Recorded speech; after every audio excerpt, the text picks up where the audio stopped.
पण हेही मला याच असं सांगा वाटतं, की मधनं-मधनं असा झटका सरकारला पण जरुरी आहे. बट एवढ्या लिमिटमध्ये नाही. ओके. जितके ओके. झालेले आहेत बेरोजगार. ठीक आहे. बरोबर. त्यांचा जॉब गेलेला आहे. बरोबर. त्यांना जे थोडं बहुत काम करायचं होतं त्यांनी केलं. तो कनेक्टेड माणूस आहे आणि तो काँग्रेसचा माणूस आहे. त्याच्यानंतर या दिपकेची हिस्ट्री बघितली तर दिपके हा आम आदमी पार्टीचा आहे. ओके. 2020 ते 2023 मध्ये तो आम आदमी पार्टीमध्ये होता आणि आय थिंक तो त्यांचं डिजिटल मार्केटिंग हँडल करतो. त्याच्यानंतर तो हं. बोस्टनला वगैरे गेला आणि तो इकडे परत आला. मोदी किंवा त्यांच्याबरोबरची सरकार आहे त्यांना अक्षरशः गलिच्छ भाषेमध्ये शिव्या देण्यात आल्या. आई बहिणीवरनं म्हणजे आपण अगदी त्याला कमरेखाली म्हणतो अशा प्रकारची ती भाषा वापरली गेली. इनफॅक्ट त्या मुलांच्या आई वडिलांनी जर हे व्हिडिओ बघितलं तर त्यांना पहिल्यांदाच चाबकाने फोडून काढलं होतं.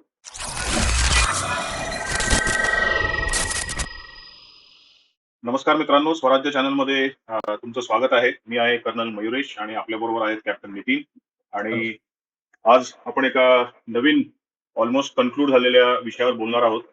तो नितीन, आज आपण बोलणार आहोत कॉकरोच जनता पार्टी आणि जे लेटेस्ट भारतामध्ये चाललंय. तो थोडं सांगशील का व्हॉट इज हॅपनिंग आणि मग आपण पुढे हा विषय डिस्कस करू. Yes sir. तर आपण आय एम शुअर सगळे आपण न्यूज फॉलो करतो आहोत आणि जसं की लेटेस्ट परवा आपल्याला ऐकायला मिळालं, की जी सगळ्यात मोठी टॉप मागणी होती कॉकरोच जनता पार्टीची, की शिक्षण मंत्री धर्मेंद्र प्रधान यांचा राजीनामा, तो राजीनामा झालेला आहे. आणि आता ह्याच्यापुढे आपण बघू, कारण की जे मुख्य मागण्या होत्या त्या तर पूर्ण झालेल्या आहेत. आता त्याच्यानंतर ह्याच्यापुढे काय ते लोकं करतात, कॉकरोच जनता पार्टीची लोकं किंवा त्यांचे समर्थक काय करतात, त्याचं अॅजिटेशन चालू राहतं, बंद होतं. आता मुख्य आपल्याला ते बघायचंय. पण हे अॅजिटेशन सुरू झालं, सगळं प्रदर्शन सुरू झालं, त्याच दिवसापासून एक एक गोष्ट सतत सांगितली जाते, की हे एक फॉरेन फंडेड आणि फॉरेन सपोर्टेड अॅजिटेशन आहे. म्हणजे आपण जंतर मंतरला जे काही बघत होतो ते खरं म्हणजे स्टुडंट्सचं नव्हतंच. ते वेगळीच लोकं तिथे बसली होती. ह्याच्यावर सर तुम्हाला काय वाटतं ह्याच्याबद्दल? की तुम्ही जर जनरली जर टाईमलाईनचा विचार केला तर साधारणपणे 5 मेच्या आसपास ते अलिगेशन आले होते की नीट पेपरमध्ये घपला झालाय, लीक झालेत. आणि मिड मे मध्ये तुम्ही बघायला गेलं तर ही जी कॉकरोच जनता पार्टी आहे ती फॉर्म झाली आणि मग त्याच्यानंतर त्यांचा जो फाउंडर आहे तो दिपके नावाचा माणूस, तो मग आपला बोस्टन किंवा तो अमेरिकेत जिथे राहत होता तिथून तो भारतात आला. त्याच्यानंतर त्याने मग ते डेमॉन्स्ट्रेशन करण्याचा प्रयत्न केला आणि या सगळ्या प्रकारामध्ये तू जर बघितलं तर मागणी हा एक वेगळा प्रकार आहे. म्हणजे ठीक आहे, नीटच्या परीक्षेमध्ये सुधारणा व्हायला पाहिजे, सिस्टीम मध्ये सुधारणा व्हायला पाहिजे. पण त्याचं रूपांतर कशामध्ये झालं तर प्रधान यांच्या त्यांच्या राजीनाम्याकरता ती मागणी आता सध्या पूर्ण झाली.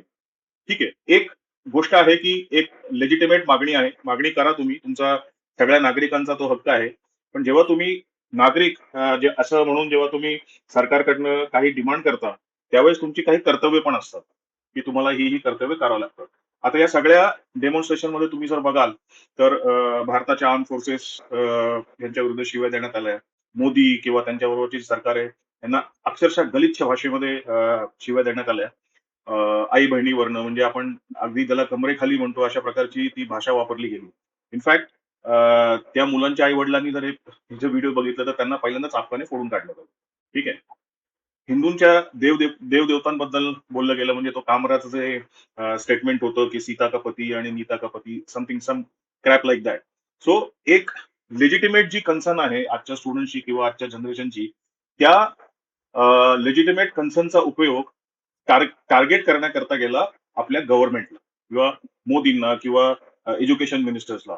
तर हे जे सगळे स्टुडंट्स आहेत जे 12वी नंतर त्या परीक्षेचा अभ्यास करतात किंवा कुठल्याही प्रकारच्या स्पर्धात्मक परीक्षा न देतात, तर हे जे सगळा त्यांचा जो अजेंडा होता तो सगळा चोरी झाला. आता चोरी झाल्यानंतर ह्याच्यामध्ये सगळे जे बाकीचे विचित्र विचित्र लोक आहेत जे जास्त त्यांचा विचार देशाला डुबवण्याकरता असतो किंवा बाकीच्या ज्या पार्टीज आहेत त्यांच्या म्हणा, हे सगळे त्या ह्याच्यामध्ये एकत्र आले. आता एवढं सगळं करायला पैसा लागतोय, तर फंडिंग कुठून आलं? हं. बरोबर आहे की नाही? हा एक मोठा प्रश्न आहे. एवढे मोठे हजारो लोक तिथे 1 महिन्यापासून बसून आहेत किंवा जे काही करतायत, याकरता फंडिंग कुठून आलं? दीपक, तो जो दिपके आहे, अभिजित दिपके त्याच्याबद्दल विचार केला तर तो एका सामान्य परिवारात नाही. तर तू आणि मी उद्या जर आपण म्हटलं, की आपण एक मोठी पॉलिटिकल पार्टी काढू. पॉलिटिकल पार्टी काढायला पैसा लागतो. कुठलाही बिझनेस करायला पैसा लागतो. एवढ्या लोकांना एकत्र आणायचं, एवढ्या लोकांना तिथे खायला घालायचं किंवा व्हॉटएव्हर तुम्ही जे करताय त्याच्यामागचे जे डिजिटल मॅनेजमेंट आहे, वेगवेगळ्या तुम्ही प्लॅटफॉर्म्स यूज करून सरकारविरुद्ध आंदोलन चालवतात. हा सगळा पैसा कुठून आला?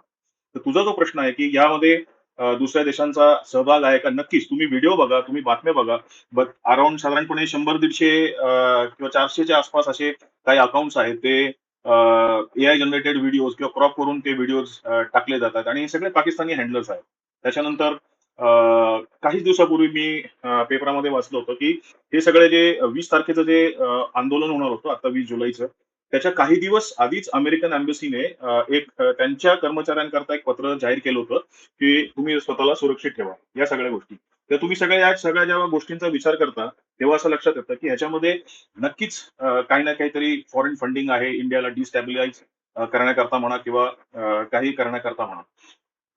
ह्या माझ्या मताप्रमाणे हे जे सगळं झालं मागच्या 1-2 महिन्यांमध्ये, ह्याचं टार्गेट एज्युकेशन मिनिस्टर कधीच नव्हतं.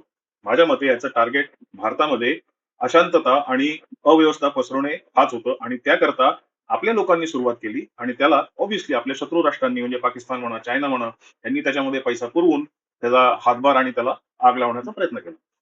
आश्चर्य वाटेल ह्याच वेळेस भारतामध्ये अ, अजून काही पण अशा सायमल्टेनियसली बरेच असे धरणे वगैरे चालू होते. त्याच वेळेला तू बातमी ऐकली असशील की अ, हरियाणा आणि जी दिल्लीची बॉर्डर आहे याच्यावर त्या सगळ्या शेतकऱ्यांना थांबवलं गेलं. आता हे जे सगळे शेतकरी आहेत ते धनाढ्य शेतकरी आहेत. त्यांनी मागच्या वेळेस पण ते फार्मर्स आंदोलन केलं होतं आणि आता पण त्यांनी ते केलं. आता म्हणजे हे सगळं सरकारला अडचणीत पकडण्याकरताच होतंय ना.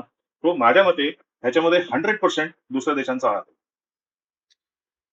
बरोबर सर. आणि तुम्ही आता यूएस एम्बसीचा उल्लेख केलात. यूएस एम्बसीनी जी एक एडव्हायझरी काढली त्याच्या नागरिकांसाठी आणि बरंचसं यूएस डीप स्टेट आपण ज्याला म्हणतो, त्याचं इन्व्हॉल्वमेंट पण ह्याच्यात आहे. आणि ह्या गोष्टीला जर आपण कनेक्ट केलं, गेल्या काही महिन्यांमध्ये यूएसचे 2 नागरिक भारतामध्ये त्यांना पकडलं गेलेलं आहे. एखादा कोलकात्याहून पकडलं गेलं, एकाला नॉर्थ ईस्ट मधून पकडलं गेलं आणि ह्या दोघांची लिंक्स यूएस आर्म्ड फोर्सेस किंवा सीआयए बरोबर आहेत. आणि हे लोकं भारतामध्ये अराजकता माजवायला जे भारत विरोधी तत्व आहेत, त्यांना मदत करण्यासाठी आले होते, असं आपण म्हणतो. असं आपण खूप म्हणजे असं मांडण्याचा स्कोप आहे. तर ह्या घटना कुठे ना कुठेतरी लिंक्ड आहेत, असं मला वाटतं. तुमच्या ह्याच्यावर काय मत आहे? आता हे जे नागरिक पकडले गेले ते आय थिंक आपल्या नॉर्थ ईस्ट स्टेटमध्ये पकडले गेले. तर त्यावेळेस आपल्या एनआयएने त्यांना अटक केलेली होती. त्याच्यामध्ये एक अमेरिकन आय थिंक त्याचं नाव डायके वगैरे असं काहीतरी आहे. येस.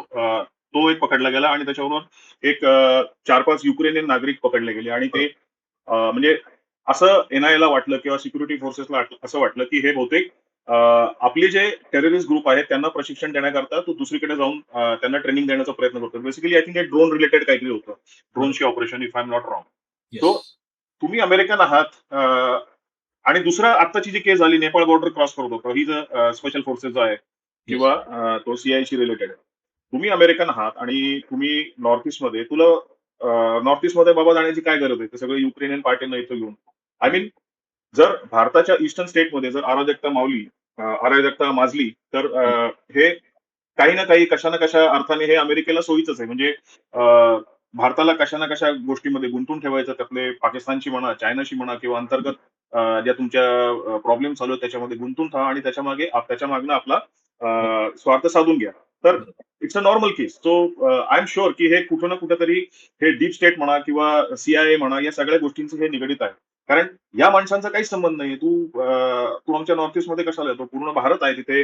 तुम्ही जर तिथे पर्यटक म्हणून असाल, भारत खूप सुंदर आहे. नॉर्थ ईस्टला म्यानमारच्या बॉर्डरवर तडफडायची काही गरज नव्हती. So they are these people म्हणजे हे जे आलेले आहेत ते एका इंटेंटने आलेले आहेत की आपल्याला हे करायचंय. आणि so there is a involvement of deep state अमेरिकेमध्ये जे आहे की म्हणजे असे देश जे आता वरती येत चाललेत अशा लोकांना खाली पाडायचं आणि त्यातनं त्यांचा स्वार्थ साधायचा. तो दॅट्स अ नॉर्मल थिंग आणि येस आय एम शुअर की हे डीप स्टेटशी 100% कनेक्टेड आहे. आणि हे तर झाले बाहेरचे जे एलिमेंट्स आहेत, यूएस म्हणा किंवा चायना किंवा पाकिस्तान म्हणा. पण तर काही नावं अशी आहेत, जी आपल्याला प्रत्येक ॲजिटेशनमध्ये दिसतात. कुणाल कामरा, अरुंधती रॉय, तो प्रशांत भूषण, अरविंद केजरीवाल. मला वाटतं as a matter of principle ही नावं ज्या मंचावरती येतील, जिथे दिसतील ते म्हणजे भारत विरोधी, हिंदू विरोधी ॲजिटेशन आहे. आणि मी ॲडवाईस करीन तरुणांना, की मग ही नावं दिसली तुम्हाला तर त्यांच्या आसपासही जाऊ नका. कारण की हे तुमच्यासाठी काहीच बोलत नाहीयेत. ह्यांचा अजेंडा वेगळाच आहे आणि फक्त तुमचं नाव वापरून हे लोकं ह्यांचा अजेंडा पुढे करतायत. येस, जसं मी मागे त्याचा टाइम फ्रेम म्हटला ना साधारणपणे 5 मेला ही सगळी भानगड झाली होती. 6 जूनला तो सीजेपीचा जो तिटके आहे तो युएस वरनं आला आणि मग त्याला ती जंतर मंतरला परमिशन दिली होती. पण हे जे 3 लोकांचं तू नाव घेतलं, आता त्यांची स्वतःची आपली एक हिस्ट्री आहे. अरुंधती राय म्हणा किंवा कुणाल कामरा इज दॅट फेमस तो बेसिकली जोकर आहे तो.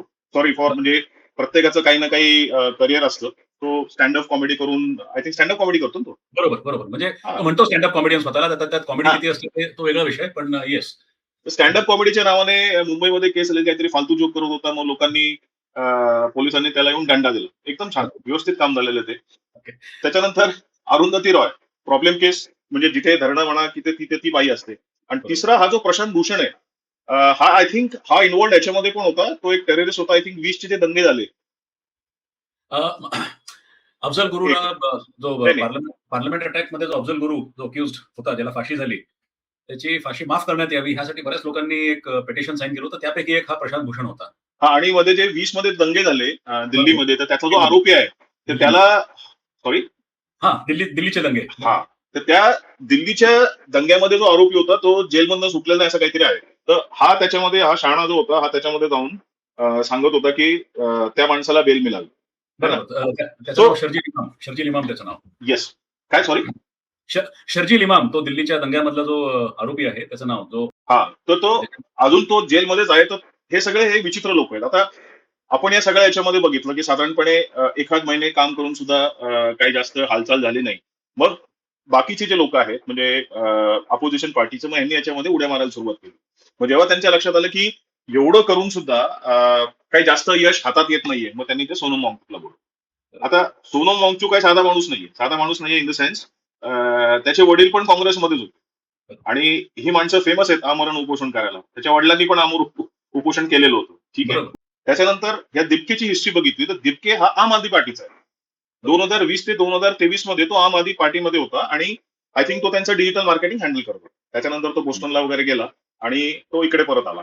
सो जेव्हा प्रोबेबली असं लक्षात आलं की एवढं सीजेपी करून, एवढं नाटक करून सुद्धा काही फार जास्त उपयोग होत नाहीये, त्यामुळे या 3 लोकांना जे सो कॉल्ड इन्फ्लुएन्सर्स आहेत किंवा या लोकांच्या येण्याने त्या सो कॉल्ड जे आंदोलनं वगैरे झाली याला वजन येईल, तो हे लोक हळूहळू इन्क्लूड झालेले आहेत. तर बेसिकली हे सगळे, ही सगळी गँग अशी आहे की ज्यांना कशाचाही आय मीन जेव्हा प्रोग्रेस होते ना त्या प्रोग्रेसला विरोध करणारे लोक असतात. तर ते हे त्यातले लोक आहेत. ठीक आहे. त्यांना या लोकांना काही घेणं नाहीये की मुलांच्या परीक्षेचं काय होईल. अरे प्रॉब्लेम काय आहे, प्रॉब्लेम सिस्टीम मध्ये आहे. बरोबर आहे की नाही. बरोबर.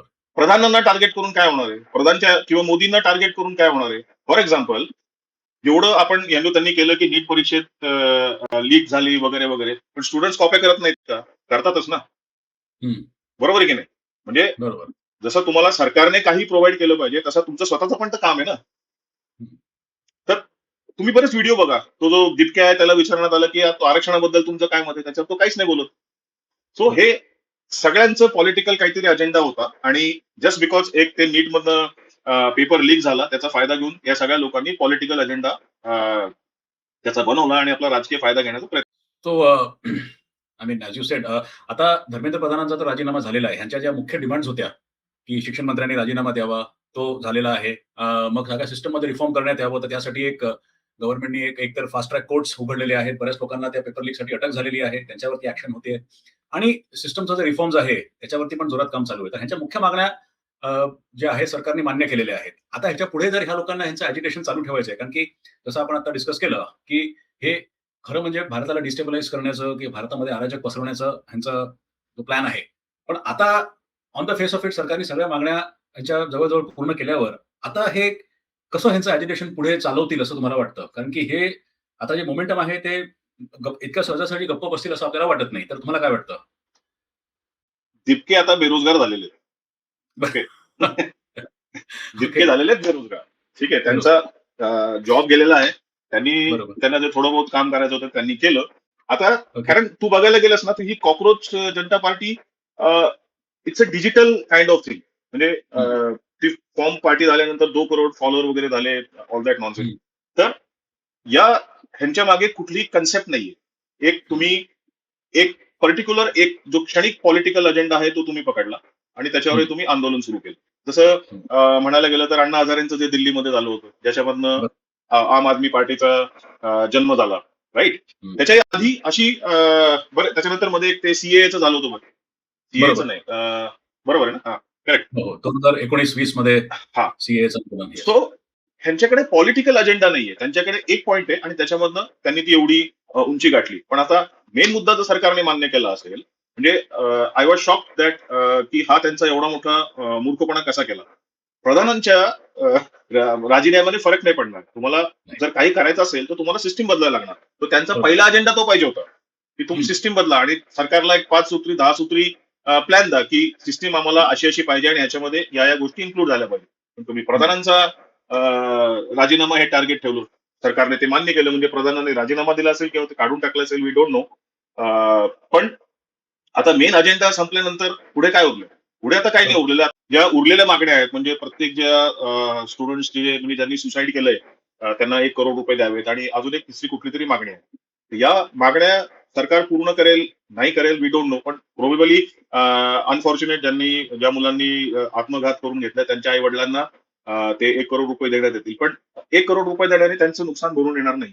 त्यामुळे माझ्या मते जसं आता मोदींनी जे फटाफट ऍक्शन घेतलेलं आहे, माझ्या मते हा सरकारकरता हा एक खूप मोठा धडा आहे, की ही जी सो कॉल्ड जेन झी आहे, ह्यांच्या ह्यांच्या चांगल्या करता काही ना काही सुधारणा केल्या पाहिजेत. पण मला नाही वाटत या सीजेपीचं पुढे काही फारसं भविष्य असेल. आता पुढे जाऊन ह्यांना परत काही मुद्दा मिळाला, परत हे उभे राहिले, तर आय एम शुअर त्याच्यामध्ये अभिजित दिपकेला एक हिरो म्हणून प्रोजेक्ट केलं जाईल, की बघा, बघा ह्यांनी शिक्षण मंत्र्यांचा राजीनामा करायला लावला, मग हा बघा कसा आमचा हिरो आहे आणि जेन झीचा हिरो आहे. आणि आपण बघितलं बातम्यांमध्ये पण एकंदरीत बरेचसे जे यूथ आहेत, विद्यार्थी वेगवेगळ्या देशाच्या भागांमधले, ते फार ह्यांच्या सपोर्टमध्ये खूपच अति बोलत होते. तर हे जे तरुण लोकं आहेत, हे जे स्टुडंट्स आहेत, ज्याला जेन झी म्हणतात किंवा आय थिंक त्यांच्या पुढची ही जी जनरेशन आहे त्यांना जेन अल्फा वगैरे म्हणतात. तर ह्यांना तुम्ही काय म्हणजे ह्या against this backdrop of this whole issue ह्यांना तुम्ही काय एक सल्ला द्याल अशा सिच्युएशन्समध्ये? कसं त्यांनी स्वतःला कंडक्ट करावं? ऍक्च्युली काय माहिती का जेव्हा आपण जेन झी म्हणतो, मिलेनियल्स म्हणतो, आपल्या भारतात काय असतं, मागची पिढी, पुढची पिढी. बरोबर? बरोबर. बरं, एवढंच असतं आणि जी पुढची पिढी म्हणजे आपण आणि आपली जी मुलं आहेत ती पुढची पिढी आहे. बरं, आणि जसं सोसायटीमध्ये चेंज येत राहतात तसं आपण पुढे पुढे जात राहतो. जेन बरं, झी मिलेनियन ही कन्सेप्ट जी आहे ती अमेरिकन कन्सेप्ट. बरं. म्हणजे तिथले जे समाजशास्त्राचे अभ्यासक असतील त्यांनी ती कन्सेप्ट सुरू केली. फाईन, बरं. ती कन्सेप्ट आहे. पण ती एका अर्थाने बघायला गेलं तर that's American concept. Okay. Okay. So you try to follow it म्हणजे याच्यामध्ये इंडियामध्ये फाईन. पण भारताची जी सिस्टीम आहे सामाजिक म्हणा आपली कौटुंबिक सिस्टीम ही वेगळी. ओके. मग ती लँग्वेजचं अनुकरण करणं एकमेकांना आजच मी मी मुलाला विचारत होतो, यार तू तुझ्या मित्रांना डॉग म्हणतो. डॉग म्हणजे काय कुत्रं का? तो तो explain it is not dog D O G. हां. It is DAWG. त्याचा ओके. अर्थ मित्र. ठीक आहे बरं. फाईन. म्हणजे तुम्ही असं असे शब्दावली वगैरे वापरू शकता. पण एक गोष्ट लक्षात घेतली पाहिजे, की हे जे जेन जे प्रकरण आहे, की ते 20, 22, 23, 24 वर्षाचे राइट? बरोबर. ओके. त्यांचं मेन उद्देश सध्या काय आहे? एक चांगली नोकरी किंवा व्यवसाय करणं आणि स्वतःचं पालन-पोषण करणं हा मेन उद्देश आहे. पण जेव्हा ह्या गोष्टीमध्ये तुम्ही जेव्हा आक्रोश करता, तेव्हा हे पण लक्षात आलं पाहिजे, की सरकारच्या पण काही लिमिटेशन्स असतात. म्हणजे तुम्ही बेरोजगारीवर आंदोलन करा, काही करा. पण सरकारचे लिमिटेशन आहे. सरकार किती जॉब जनरेट करणार? हं. बरोबर आहे की नाही? म्हणजे आर्मी, नेव्ही, एअरफोर्स आहेत. सरकारचे सगळे वेगवेगळे खाते आहेत. तर त्याच्यामध्ये ते जॉब देऊ शकतात. पण जॉब हे क्रिएट स्वतःला केले पाहिजे. आपण व्यावसायिक बनलं पाहिजे, एंटरप्रेन्योर्स बनलं पाहिजे. ज्याच्यामध्ये सरकार प्रचंड काम करते. MSME सेक्टरमध्ये. मी बरोबर. पेपरांमध्ये वाचत होतो, की एवढं सरकार हे करून सुद्धा म्हणजे आय थिंक खूप लोक असे आहेत, की त्यांना फक्त सरकारी नोकऱ्याच पाहिजे. बरं. पेपरमध्ये आहे. दिस इज डॉक्युमेंटेड. तुम्ही Google केली तरी तुम्हाला दिसेल. मॅक्सिमम लोकांना सरकारी नोकऱ्या पाहिजे. अरे, ही लिमिटेशन आहे सरकारची. सो तुम्ही जेव्हा अशा डिमांड करता, तेव्हा तुमचं काही कर्तव्य पण आहे ते करायला पाहिजे. आता त्या जंतर मंतरवर लोकांवर दगडफेक केली. मध्ये हं, आज सकाळीच मी व्हिडिओ बघत होतो एका मुलाचा, की तो रडतोय वगैरे ना. तर हं. त्याच्यानंतरचा व्हिडिओ असा आहे, की तो तो मुलगा त्या पोलिसांच्या डोळ्यामध्येच पेपर स्प्रे मारतोय. अच्छा. म्हणून त्याला धरून त्याला त्याला फटके मारले. बरं. सो आय मीन तुम्ही दगडफेक नाही करू शकत. तुम्ही शांतपणे आंदोलन करू शकता तुम्ही. पण हे हं. जे जंतर मंतर आंदोलनामध्ये साधारणपणे 200 ते 300 गुन्हेगार मिळाले. आय थिंक 200च्या वरती एफ-आय-आर झालेले आहेत. बरोबर. पाकिस्तानचे लिंक्स मिळालेले आहेत. तेव्हा जेन याचा नक्की विचार केला पाहिजे, की तुमच्या लेजिटिमेट ज्या डिमांड्स आहेत त्या तुम्ही मागण्या करा. त्याच्या मागण्या करा सरकारकडे आणि सरकार त्याचं उत्तर देईल. परंतु हा जो प्रकार आहे दॅट्स नॉट वर्थ इट. त्याने काही फारसा फायदा होणार नाही. त्यामुळे एक तुम्ही जरी जेन असाल आणि जेन सर्वात मोठा फायदा काय सोशल मीडिया. पण तुमच्या यादीचे लोक आहेत, त्यांना एक्सपिरियन्स आहे. त्यामुळे आय एम शुअर तू जसं म्हणलास की बऱ्याचशा जेनझिनला सपोर्ट मिळाला. पण माझं मत थोडंसं वेगळं आहे याच्यामध्ये. हैदराबाद, पुणे म्हणा, मुंबई म्हणा आणि हम्म. दिल्ली इथे प्रदर्शन झाले. बिहारमध्ये पण बऱ्यापैकी झाले. बरोबर. अरे पण हे फक्त चार चार कंट्री, चार सिटीज आहेत ह्या. बरं. बाकीचा जेनझी कुठे आहे? हम्म. सातारचा जेनझी कुठे आहे? कोल्हापूरचा जेनझी कुठे आहे? हम्म. पुण्यातला जेनझी कुठे आहे? पुण्यातल्या जेनझीच्या लक्षात आलं की हा फालतूपणा करण्यात अर्थ नाहीये. त्यापेक्षा परीक्षेची तयारी केलेली बरी. तर Okay. येस, प्रत्येकाने आपली जी मागणी आहे ती दिली पाहिजे. पण त्याची एक पद्धत असते, एक रीत असते. बरोबर. पण हेही मला याच असं सांगा वाटतं की मधनं असा झटका सरकारला पण जरुरी आहे. पण एवढ्या लिमिटमध्ये नाही. आणि ह्या सगळ्या गोष्टीची सुरुवात झाली होती नीट पेपर लीक वरनं. तर नीटवरती तर जे लेटेस्ट अपडेट आहे की नीटचा आधी पेपर लीक झाला. मग सरकारने नीटची परत परीक्षा कंडक्ट केली. रिनीट केलं गेलं आणि त्याच्यामध्ये विद्यार्थी अपिअर होऊन मला वाटतं 11 लाख विद्यार्थी ती परीक्षा पास होऊन आता आपलं डॉक्टर म्हणून पुढे आपलं करिअर बनवायला त्या मार्गावर लागलेले पण आहेत. आणि जे विद्यार्थी आहेत ज्यांनी जी परीक्षा दिली किंवा जे पालक त्यांचे आहेत दे आर व्हेरी सॅटिस्फाईड की ज्या प्रकारे परत ही परीक्षा कंडक्ट करण्यात आली.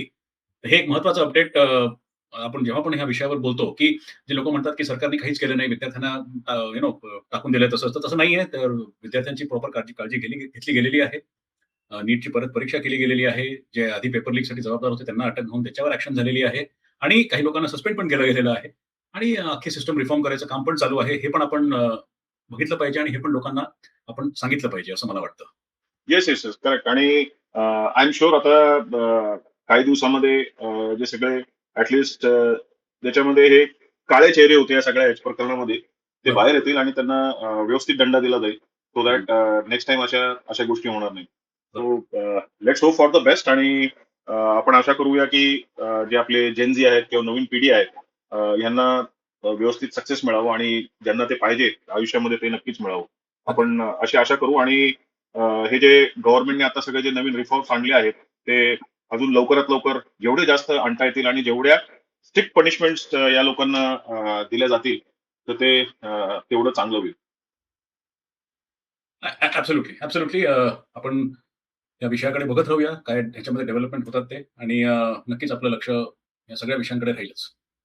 चालेल, ठीक आहे. Thank you so much. आपण आता पुढच्या आठवड्यात नवीन विषयावर बोलूया. जय हिंद, वंदे मातरम, हर हर महादेव.